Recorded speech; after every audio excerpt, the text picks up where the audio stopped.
Pernah mendengar istilah muscle mind atau muscle knowledge? Pastinya sudah banyak yang kenal kan? Kali ini kita membahas hal seperti ini agar menjadi paham mengapa seseorang melakukan apa yang mereka lakukan dan berbeda satu dengan lainnya. Mundur sedikit ke tahun 2014. Ketika Rinso diangkat sebagai menteri, saya langsung kecewa dan bukan kecewa saja. Saya memprediksi kemana BUMN itu dibawa. Pasti turun ekonomi Indonesia dan akan memasuki vicious circle. Apa itu vicious circle? Kalau kapal tenggelam ke dasar samudera, maka ada pusaran air yang menarik turun siapa saja yang berada di permukaan. Itulah vicious circle. Untuk membuktikan kebenaran antitesa saya terhadap kebijakan ekonomi BUMN 5 tahun yang lalu, saya mengekspresikan dengan ratusan digital print dari berbagai sudut apa yang akan terjadi di ekonomi Indonesia sejak 2015 hingga 2020. Banyak yang tidak percaya dengan cara pandang saya tersebut. Misalnya jauh hari saya mengatakan rupiah akan di atas 14.000, banyak impor, dan akan banyak transaksi-transaksi di luar negeri yang dalam tanda petik banyak mainnya, serta saya memprediksi BUMN akan merugi besar. Walaupun 80% tebakan saya itu kejadian di tahun berikutnya hingga saat ini, tetap saja dianggap itu semua kebetulan ilmunya Sontoloyo itu.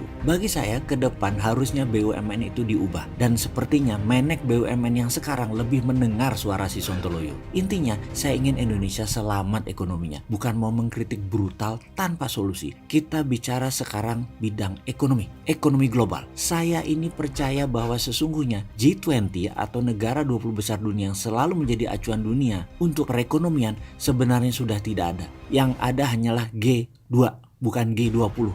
Hanya ada Cina dan Amerika. Sekarang Anda mau jadi bolonya Amerika, Anda akan mendapatkan bagian dari global supply chain hegemoni barat, atau Anda mau jadi bolonya Cina, Anda dapat pinjaman uang Cina dan menjadi pasar produk Cina. Jangan berharap dapat jadi produsen atau menghasilkan sesuatu dengan Cina. Kalau manufaktur yang akan dibangun, maka hubungannya harus Cina yang benefit lebih banyak. Misalnya, Cina ingin menguasai industri baterai dunia, maka nikel jangan dijual ke negara lain. Ubah peraturan Indonesia supaya tidak boleh ekspor bahan baku nikel. Harus punya smelter, nikelnya harus dimasukkan ke smelter.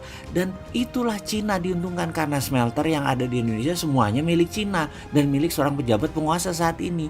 Jadi serba salah posisi Indonesia karena lemahnya kebijakan luar negeri, karena terlalu kasual. Selalu prinsipnya yaitu business as usual, padahal bernegara itu berbeda dengan berbisnis. Bagi saya ini semua berangkat karena muscle knowledge, muscle ilmu ekonomi kita berbeda, setidaknya antara para pejabat dengan si Sontoloyo ini. Karena itu cara saya memandang dan bertindak ya berbeda. Memang tidak boleh ya ada muscle knowledge yang lain. Memang yang punya otot keilmuan muscle knowledge hanya menteri yang saat ini menjabat. Ya enggak lah, ada yang punya muscle knowledge yang beda dan itu wajar. Bukan tinggi rendahnya loh ya, tapi ya beda. Apalagi saya yang selalu melihat dari geopolitik dan geostrategi dunia. Saya jadi sering batuk-batuk kalau melihat pejabat buat keputusan yang lemah. Ya tapi itulah kehidupan.